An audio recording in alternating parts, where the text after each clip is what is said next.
ও ঠাকুমা, আজ কি গল্প শোনাবে? আজ তোমাদের বলবো পরিচয় ভুলিয়ে দেওয়ার গল্প। পরিচয় ভুলিয়ে দেওয়ার? আহা, আমার কথা শোনো মন দিয়ে। সে বহুদিন আগের কথা। একসময় এই রাজ্য ছিল শস্য শ্যামলা। পাহাড় থেকে মোহনা, সবার মুখে হাসি ছিল। সোনার ফসল তৈরি হতো। মানুষ একে অপরকে দেখতে পেলে হাসি মুখে প্রণাম জানাতো। তারপর একদিন ক্ষমতায় এলেন এক দুষ্টু রানী। উনি সিংহাসনে বসার সাথে সাথে এই রাজ্যে সূর্য অস্ত গেল। এরপরেই রানী ফতোয়া জারি করলেন। কি ফতোয়া জারি করলো ঠাকুমা? পরিবর্তনের ফতোয়া। বাড়িতে বাড়িতে পরিবর্তন।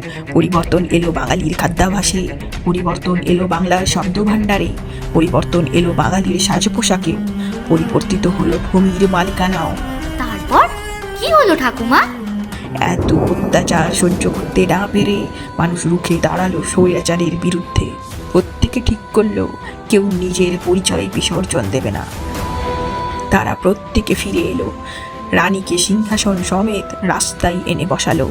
রানী দেখল তার সব লোক দৌড়ে পালাচ্ছে, আর যাদেরকে ঘর বাড়ি ছাড়তে হয়েছিল তারা রাগে ফুঁসছে। নতুন ভোরের সূচনা হতে দেখে রানীও সেই দিকেই দৌড়তে শুরু করলো।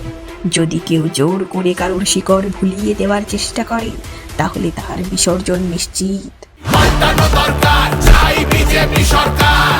পাল্টানো দরকার, চাই বিজেপি সরকার।